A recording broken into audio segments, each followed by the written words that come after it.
Hello दोस्तों, मेरा नाम है परमाराम और हम बात करें राजस्थान की राज्य व्यवस्था। राजस्थान की राज्य व्यवस्था में दोस्तों स्थानीय स्वशासन चल रहा है हमारा। स्थानीय स्वशासन में मैंने आपको पंचायती राज अधिनियम आपको करवा दिया मैंने। आज हम बात करेंगे नगर पालिकाओं पे।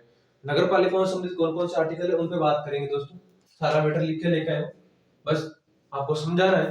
तो बात करेंगे हम नगर पालिकाओं पे किस प्रकार से। वैसे नगर पालिकाओं के बारे में अलग से एक्ट बना हुआ है, नगर पालिका अधिनियम 2009 का, वो अलग से पढ़ना पड़ता है, जैसे ईओआरओ के अंदर पढ़ना पड़ता है। बाकी कुछ गठन वगैरह इनके बारे में दे रखा है आपको। मैंने एक संविधान संशोधन पढ़ा दिया, 73वां संविधान संशोधन मैंने आपको करवा दिया। आज हम बात करेंगे 74वें संविधान संशोधन 1992 दोस्तों। वो आपके 24 अप्रैल 1993 ये कब लागू होता देखो। तो देखो दोस्तों, आज हम बात करेंगे 74वां संविधान संशोधन यानी कि नगर पालिकाओं के बारे में। यानी कि 74वें संविधान संशोधन के तहत नगर पालिकाओं को संवैधानिक दर्जा दिया गया था दोस्तों। ठीक है, अब देखो ये एक्ट जो ये अधिनियम है ये आया था 1992 में, संशोधन हुआ था 1992 में। ये संशोधन लागू होगा आपके 1 जून 1993 को दोस्तों। भारतीय संविधान के भाग 9 के कौन सा भारतीय संविधान के भाग 9 के में ये बात लिखी गई है नगर पालिकाओं के बारे में। कौन सी अनुसूची का संबंध 74वें संविधान संशोधन से? तो 12वीं अनुसूची। इसमें आर्टिकल है 243 पी से 243 जेड जी। आप ऐसे याद लेना जेड जी, ठीक है, तो आपको ऐसे याद रह जाएगा। तो 243 पी से 243 जेड जेड जी। इसमें 18 विषय मैंने आपको बताया। नगर पालिकाओं पंचायती राज के अंदर आपको मैंने बताया कि 29 विषय दोस्तों। कितने बताए थे? 29 विषय। यहाँ पे हम बात करेंगे 18 विषय। ध्यान रखना, स्थानीय जो स्वशासन है, जो पंचायती राज, वो भी राज्य सूची का विषय, और जो नगरीय स्वशासन है वो भी आपके राज्य सूची का विषय है दोस्तों। ये थोड़ा सा आप इंपॉर्टेंट ध्यान में रखना, किस सूची का विषय? राज्य सूची का। ओके दोस्तों, ये तो है हमारा 74वां संविधान संशोधन दोस्तों। अब हम बात करेंगे एक एक आर्टिकल पे। देखो मैंने कार्यकाल वगैरह बताए, वो इन्हीं में लागू। आपको बस याद करना कि कौन कौन से आर्टिकल है, वो आर्टिकल देखना। बाकी इसमें इतना डिटेल में आपको नहीं जाना है दोस्तों। देखो हम बात करेंगे अनुच्छेद 243 पी। इसमें कहा गया परिभाषाएं। परिभाषाएं किस किस की? नगर पालिकाओं की जो परिभाषा है, नगर पालिका, नगर परिषद और नगर निगम।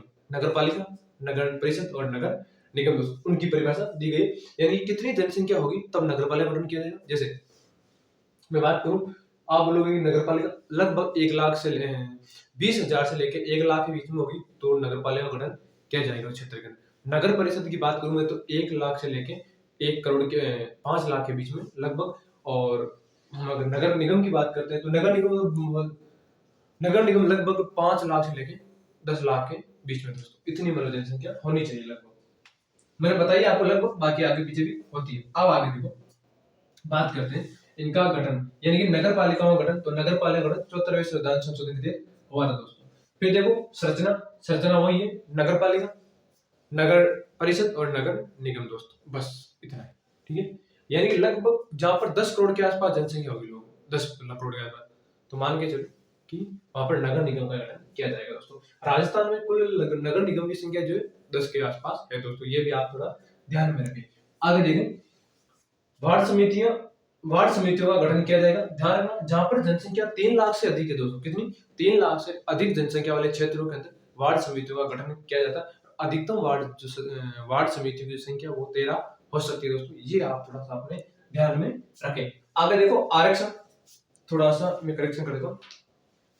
आरक्षण, ठीक है, आरक्षण जो है वो आपको मैंने बताया नगर पंचायत वो का वही है कि ओबीसी को मिलेगा, एससी एसटी को, और महिलाओं के लिए कितना प्रतिशत वो बता रखा। कार्यकाल वही 5 वर्ष वाला। योग्यताएं भारत नागरिक होना चाहिए, बस आपकी आयु 21 से 25 के बीच में होनी चाहिए। भाई हाँ, ज्यादा हो सकती है लेकिन 21 और 25 तो होनी चाहिए। फिर देखो नगरीय स्वशासन में आगे देखें 243 वी तक हो गया हमारा। ठीक है, यू दे हम डब्ल्यू देखते हैं, कार्य शक्तियां व प्राधिकार।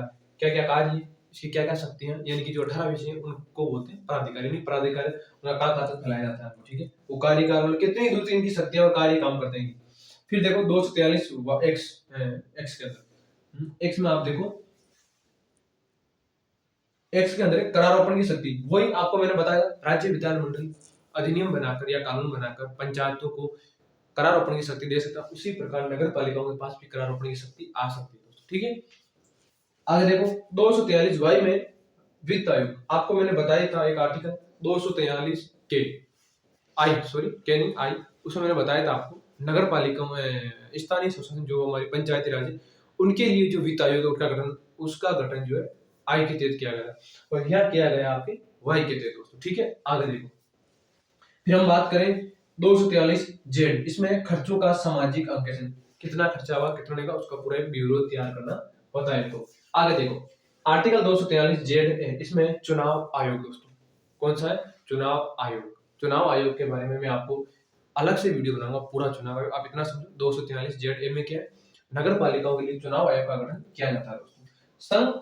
संघ शासित प्रदेश में लागू, यानी कि जो नगर पालिकाओं के लिए जो कानून बने, जो नियम बने, वो संघ शासित यानी कि केंद्र शासित प्रदेशों में लागू किए जा सकते हैं दोस्तों। ये बात 243 जेड बी के अंदर ये बात की गई। 243 जेड सी, प्रावधानों का कुछ क्षेत्रों में लागू नहीं होता, यानी कि नगर पालिका में कुछ ऐसे प्रावधान होते हैं दोस्तों जो कुछ क्षेत्रों में लागू नहीं होते। नागालैंड, मिजोरम, मणिपुर, दार्जिलिंग का जो पहाड़ी क्षेत्र है वहां पर जो ये क्षेत्र में इन क्षेत्रों में लागू नहीं होता। फिर देखो जिला आयोजन समिति दोस्तों।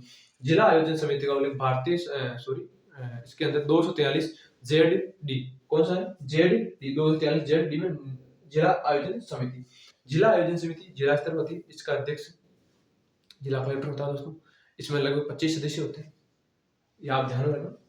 इसके बारे में अलग से वीडियो, बड़ा मैटर है, मैं आपको अलग से एक दिन शॉर्ट वीडियो के माध्यम से समझा दूंगा। फिर महानगरीय योजना समिति, ठीक है, और 243 ई के अंदर और 243 जेड एफ के अंदर पूर्व कानूनों का लागू नहीं होना, यानी कि जब तक कोई नया कानून नहीं बन जाता तब तक जो नगर पालिका में जो नियम कानून कायदे वो पूर्व में जो कानून बने हुए उन्हीं के अनुसार चलेगा शासन। समझ में आ रहा है? ये बात की गई 243 जेड एफ के अंदर। फिर बात करूं मैं अनुच्छेद 243 जेड जी, इसमें लिखा है परिसीमन में न्यायपालिका का हस्तक्षेप, यानी कि परिसीमन के अंदर न्यायपालिका नगर पालिकाओं से संबंधित किसी प्रकार का हस्तक्षेप नहीं कर सकती दोस्तों। तो ये है आपका 74वां संविधान संशोधन और उससे जुड़े हुए सारे के सारे एक एक आर्टिकल, ये मैंने आपको बताया दोस्तों। अगर इसमें कोई हेरफेर होती है तो आप मुझे कमेंट में लिखिए, इसका मैं सुधार जरूर करूंगा। तब तक आप बने रहिए इसी प्रकार। हम आगे में आपके लिए अब जो है छोटे छोटे आयोग बच्चे हैं हमारे, आयोग और बाकी पूरी राजस्थान पॉलिटी हमारी कंप्लीट है। आयोग बच्चे मैं आपको जल्दी आयोग करवा दूंगा, तब तक आप मेरे चैनल को सपोर्ट करते रहिए और इसी प्रकार अपना प्यार देते रहिए। मिलेंगे हम अगले वीडियो में, तब तक के लिए धन्यवाद। थैंक यू दोस्तों, जय हिंद।